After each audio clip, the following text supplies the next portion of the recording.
उस वक्त रात के 10 बजे का वक्त होगा। लाइट हस्बे मामूल नहीं थी। मेरे दोनों बेटे 7 साल अहमद और 5 साल अमजद सो रहे थे, जबकि दोनों बड़ी बच्चियां दादी के साथ बराबर वाले कमरे में सो रही थी। चूँकि बच्चे सुबह स्कूल की वजह से जल्दी सो जाते थे और मैं अपने शौहर राशिद के इंतज़ार में जाग रही होती थी। मैं जिक्र कर रही थी कि मेरे दोनों बेटे सो रहे थे। एकदम अहमद हड़बड़ाता हुआ और रोता हुआ उठकर बैठ गया। वो न जाने किसको देख रहा था, होश में बिल्कुल नहीं था। मैं जल्दी से उठकर उसके पास गई। अहमद, क्या हुआ बेटा? सो जाओ, मैंने हाथ पकड़कर उसे उठाते हुए कहा, जो न जाने कहाँ जाने की कोशिश कर रहा था। वो बहुत घबराया हुआ था और डरा सहमा सा लग रहा था। मेरे काबू में नहीं आ रहा था। अचानक रोते रोते बोला, मामा ये इतना लंबा हाथ कैसे हो गया? मेरे तो होश उड़ गए। न जाने उसे क्या नजर आ रहा था। बहरहाल मैंने उस पर आयतुल कुर्सी पढ़कर दम किया और सुला दिया।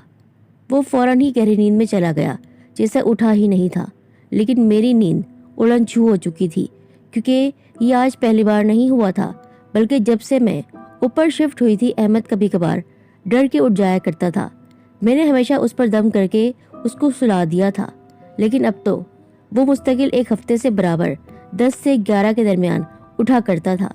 न जाने उसको क्या नजर आता था, और फिर मेरे दम करने पर चुपचाप सो जाया करता था, जैसे कुछ हुआ ही नहीं था। मैं बुरी तरह से घबरा गई थी। राशिद अभी तक लौटे नहीं थे। मैंने फौरन उनको फ़ोन मिलाया और उसी वक्त उन्होंने रिसीव किया। आवाज़ सुनते ही मैं रोने लगी और उन्हें सारी सूरत हाल से आगाह किया। वो भी परेशान हो गए, वरना उससे पहले मैंने अहमद के डर के बारे में जब भी बताया वो टाल गए थे और मुझे भी ये कहते हुए तसल्ली दी, कोई बात नहीं, बच्चे अक्सर ख्वाब में डर जाया करते हैं, तुम आयतुल कुर्सी पढ़ के दम कर दिया करो। लेकिन कब तक? मैंने राशिद से कहा, प्लीज़ कुछ तो करें, आप इसको मामूली न समझें, बल्कि अहमद के लिए डर से बचाव का तावीज़ लाएं या अहमद को किसी अच्छे आमिल बाबा को दिखाएं। मुझे कुछ ठीक नहीं लग रहा है। ये काम आपको आज और अभी करना होगा। अच्छा बाबा, ठीक है, तुम परेशान मत हो, मैं अभी आता हूँ। मैं अहमद को देखने लगी। वो बहुत पुरसुकून सो रहा था। मैंने सुकून का सांस लिया। मुझे याद है उस घर में जब हम शिफ्ट हुए थे तो मेरे मामू ससुर ने बताया था कि उस घर में जिन्नात का पूरा ख़ानदान आबाद है, लेकिन मैं उनकी उस बात को मजाक समझी और यही समझा कि वो मुझे डराने के लिए ऐसा कह रहे हैं। लेकिन जब मेरे बेटे के साथ ये सब हो रहा था तो मुझे कुछ कुछ शक होने लगा। अभी मैं अपनी सोचों में गुम थी कि मेरे शौहर की कॉल आ गई और बोले, नाजिया, मैंने अभी 1-2 लोगों से मालूम किया है, एक दोस्त ने मुझे हाफिज साहब के बारे में बताया है। वो थोड़ा बहुत इल्म जानते हैं और फी सबीलिल्लाह दम वगैरह करते हैं। मैं भी उन्हीं के घर जा रहा हूँ, उनको लेता हुआ आता हूँ। ठीक है, तुम परेशान मत हो, इंशाल्लाह सब ठीक हो जाएगा। राशिद ने मुझे तफसील बताते हुए तसल्ली दी तो मुझे कुछ सुकून मिला। अब अहमद बिल्कुल ठीक हो जाएगा। मैं प्यार से उसके बालों में हाथ फेरने लगी। तकरीबन 10-15 मिनट के बाद गेट बजा। मैं जीने तक आई, लाइट भी आ चुकी थी। गेट मामू ने खोल दिया था, जो नीचे नानी सास के साथ रहते थे। राशिद घर में दाखिल हुए, उनके साथ कोई था। मैं जल्दी से बच्चों के कमरे में चले गई। राशिद हाफिज साहब को लेकर बेडरूम में चले गए, जहां अहमद सो रहा था। कुछ देर बाद हाफिज साहब की तिलावत की आवाज़ आने लगी। वो धीमी आवाज़ में पढ़ रहे थे, इसलिए समझ नहीं आ रहा था। मैं दरवाजे की ओर से खड़ी झांक रही थी, क्या होता है। हाफिज साहब ने कहा, अगर जिन्नात का कुछ असर होगा तो बच्चा उठेगा, वरना नहीं। कारी साहब की तिलावत करने से अहमद उठ बैठा। हाफिज साहब मुस्कुराने लगे। उन्होंने शफकत से अहमद के सर पर हाथ फेरा और उसे दोबारा सुला दिया, और फिर से वो पुरसुकून सो गया, जैसे कुछ हुआ ही नहीं। जबकि हाफिज साहब राशिद को लेकर बाहर चले गए।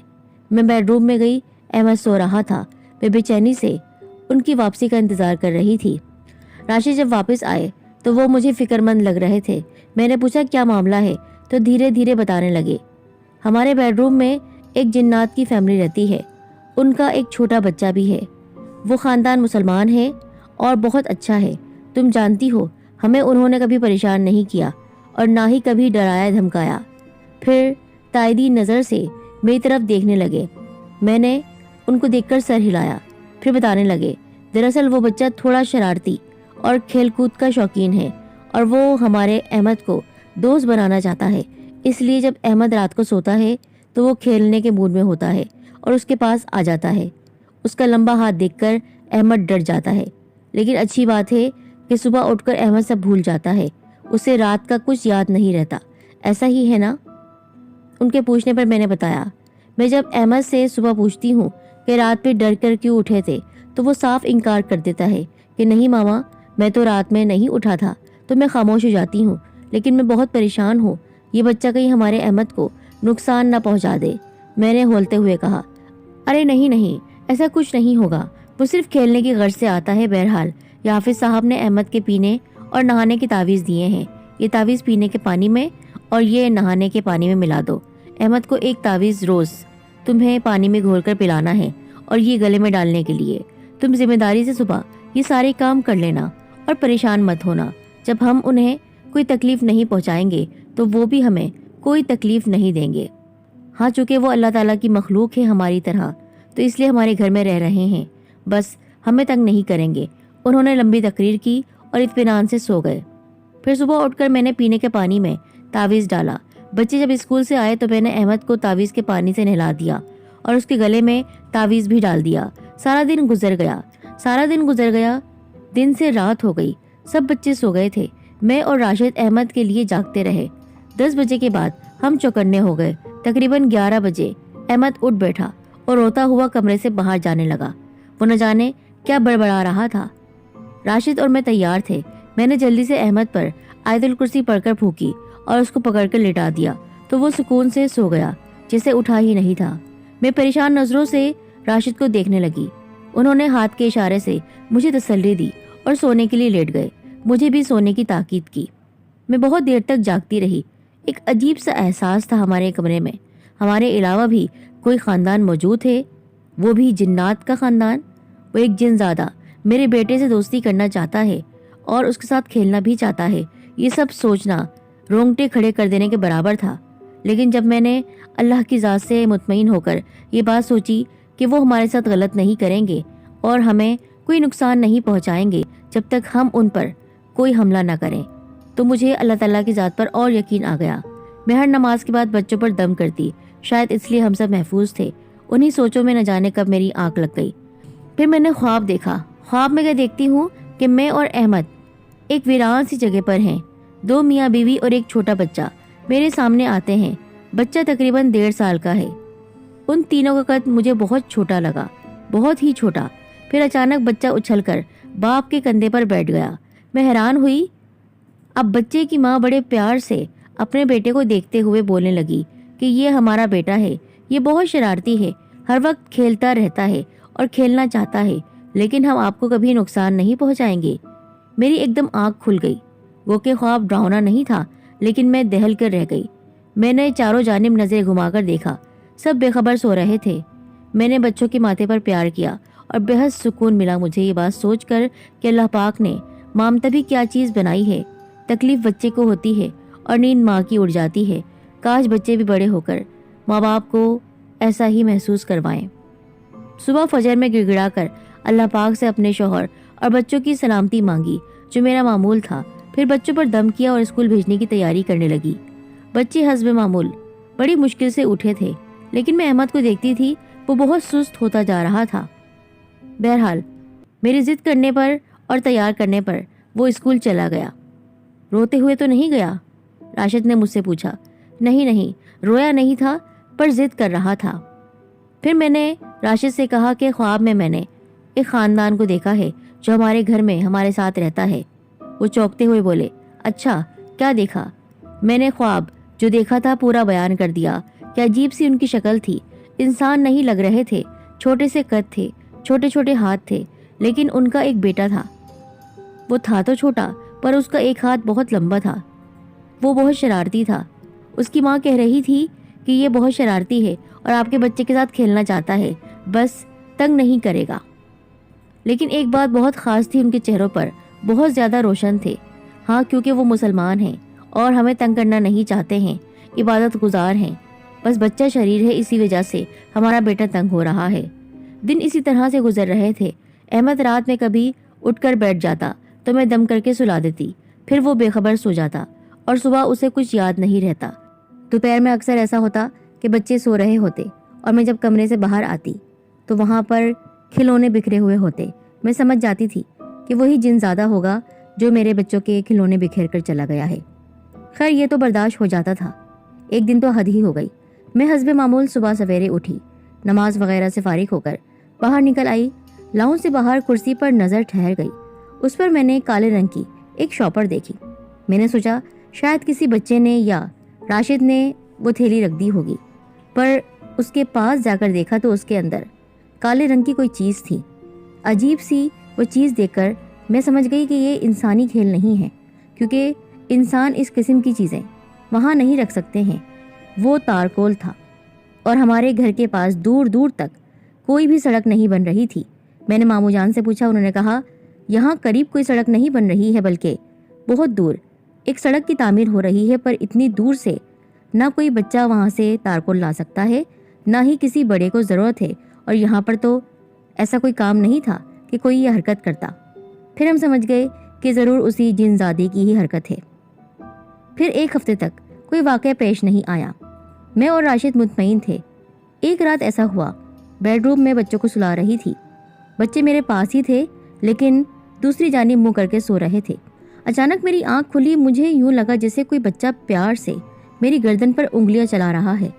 मैं समझी अमजद मेरे पास आकर लेट गया है।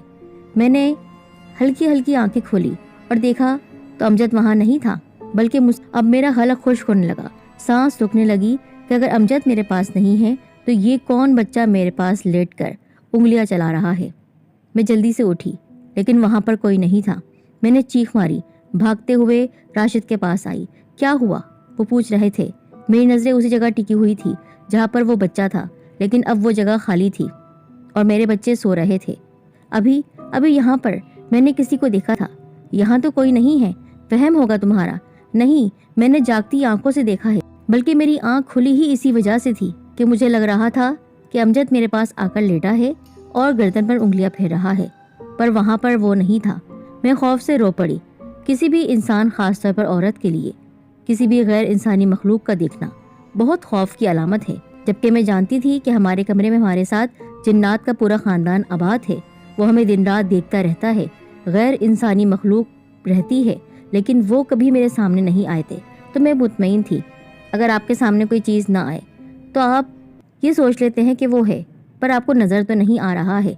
जिन्नात एक ऐसी नारी मखलूक है कि उनको देखकर आपके अंदर खौफ पैदा ना हो, ऐसा हो नहीं सकता है। मुझे बहुत फिक्र होने लगी थी। मैं परेशान हो गई थी। तावीज़ भी डले हुए थे गले में, लेकिन फिर भी एक फिक्र थी, एक डर था, एक खौफ था कि आखिर वो लोग क्यों नहीं जा रहे हैं। हाफिज साहब ने कहा था कि वो आपको नहीं छोड़ेंगे। कुछ जिन्नात दोस्त होते हैं इंसानों के, और वो उनको नहीं छोड़ना चाहते हैं। बस आपको तंग नहीं करेंगे, आप भी उनको तंग ना करें।